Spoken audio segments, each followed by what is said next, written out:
From the All Indiana Podcast Network. The All Indiana Podcast Network. This is the News 8 Daily 8. Now the latest news. Kylie Conway has all the news you need to know. And more. Please stand by. Now, here's Wish TV's Kylie Conway. Hi, this is Kylie Conway, and this is the News 8 Daily 8 for Thursday, September 24th. Even a little bit warmer today than yesterday. Still no rain in the forecast. Highs in the upper 70s to low 80s. Indianapolis is bracing for more protests. Some businesses are boarded up in anticipation of problems. The grand jury decision in the Breonna Taylor case has tensions boiling over in Louisville. Several other cities are seeing new protests too, including Seattle, Atlanta, and New York. This morning, former Louisville police officer Brett Hankison is out on bail. He faces 3 charges of wanton endangerment in the first degree. If convicted, Hankison faces 5 years in prison for each count. 2 other officers involved are not facing any criminal charges. Taylor died in March when police entered her apartment late at night for a narcotic investigation. 2 officers were shot late last night in Louisville. Leaders are trying to calm things down. This morning, those 2 Louisville police officers are recovering. A suspect is in custody, but the FBI is now asking the public to come forward with pictures and video of the shooting. Here's a listen of the chaos.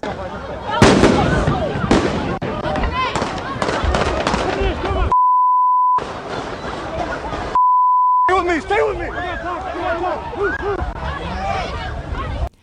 This morning, we learned Louisville PD made nearly 100 arrests during the looting and vandalism. It all happened around 8:30 last night.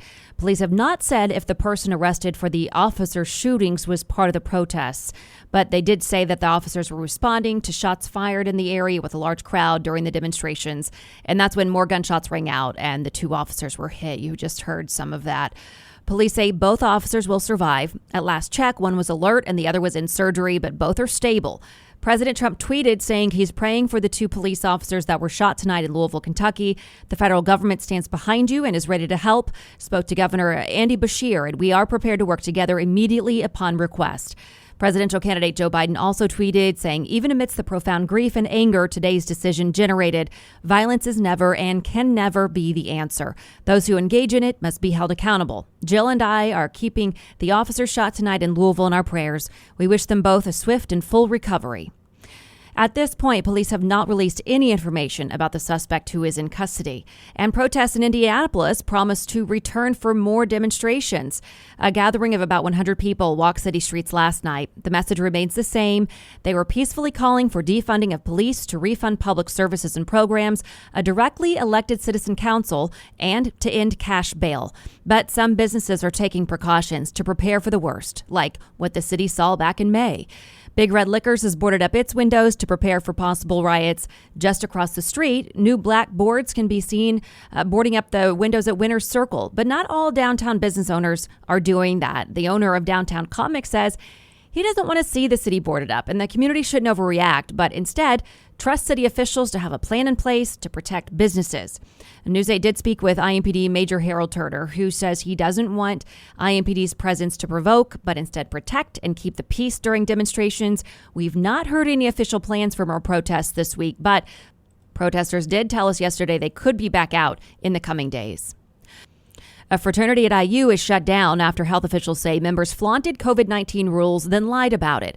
Alpha Epsilon Pi is closed through next summer. The Monroe County Health Department is not giving specifics other than to say an event Monday night broke rules aimed at preventing the spread of the coronavirus. Then some members misled police about it the next day. 14 Greek houses at IU are in quarantine, down from 30 earlier this month. State health officials say that people need to be cautious as Indiana moves forward in reopening. Beginning Saturday, Governor Holcomb is lifting nearly all restrictions. Stage 5 will last through October 17th. The statewide mask mandate is still in effect. All businesses can open at full capacity. If an event exceeds 500 people, organizers will have to submit a plan to their local health department.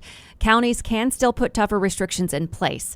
The governor says the state is ready to take this next step because of a decreasing COVID-19 positivity rate. Marion County does still have the previous restrictions in place. The same restrictions on bars and restaurants and crowd sizes are still in effect. Searching for a romantic summer getaway? Escape with Rich Girl Summer, the new Audible original from Lily Chu. The exquisitely talented Philippa Sue returning to narrate her 5th Lily Chu title. This time, Philippa is joined by her real-life husband, Stephen Pasquale. Set in Toronto's wealthy cottage country, aka the Hamptons of Canada, Rich Girl Summer follows the story of Valerie, a down-on-her-luck event planner posing as a socialite's long-lost daughter, while piecing together the secrets surrounding a mysterious family and falling deeper and deeper in love with the impossibly hard-to-read and infuriatingly handsome family assistant, Nico. Caught between pretending to belong and unexpectedly finding where she truly fits in, Valerie learns her summer is about to get far more complicated than she ever planned. She's in over her head and head over heels. Listen to Rich Girl Summer now on Audible. Go to audible.com/richgirlsummer. And Dr. Fauci and other top health officials are sounding the alarm over so-called long haulers. Those are people who are struggling with a range of symptoms after recovering from COVID-19. Dr. Fauci testified yesterday before a Senate committee. He said some people have seen side effects for weeks or months after beating the virus, like fatigue, myalgia, fever, and other symptoms. Fauci says the potential long-term health effects are something health officials need to closely watch. And President Trump is threatening to override vaccine timeline rules for the Food and Drug Administration. As we reported, the FDA is considering at least 2 safety protocols for emergency approval. Both would result in a release date of late November at the earliest. Dr. Fauci says he is willing to be vaccinated if it passes muster with the FDA. Now, the head of the FDA says no vaccine will get approval without passing rigorous safety checks and that the FDA will not permit any pressure from anyone to change that. And Trump is not committing to a peaceful transfer of power if he loses the presidential election. In a news conference, he expressed a repeated concern over the voting process. Take a listen. Will you commit here today for a peaceful transferal of power after the election? And there has been rioting in Louisville, there's been rioting in many cities across this country, red and your so-called red and blue states. Will you commit to making sure that there is a peaceful transferal of power after the election? Well, we're going to have to see what happens. You know that I've been complaining very strongly about the ballots, and the ballots are a disaster. I understand that, but people are rioting. Do you commit to making sure that there's a peaceful transferal of power? We want to get rid of the ballots, and we'll have a very peaceful. There won't be a transfer, frankly. There'll be a continuation. President Trump also made similar comments ahead of the 2016 election. And today, Trump is set to go to the Supreme Court to pay his respects to Ruth Bader Ginsburg. Her casket is at the top of the steps of the court for a second day so that people can offer a final farewell. Vice President Mike Pence and Second Lady Karen Pence visited yesterday. Ginsburg died Friday night at 87 years old after serving 27 years on the High Court. Tomorrow, she'll become the first woman to lie in state at the Capitol. Citibank plans to spend more than $1 billion to help close America's racial wealth gap. CNN reports the bank will spend $550 million to help more people of color purchase homes and promote affordable housing built by minority developers. About $350 million will be dedicated to procurement opportunities for Black-owned business suppliers.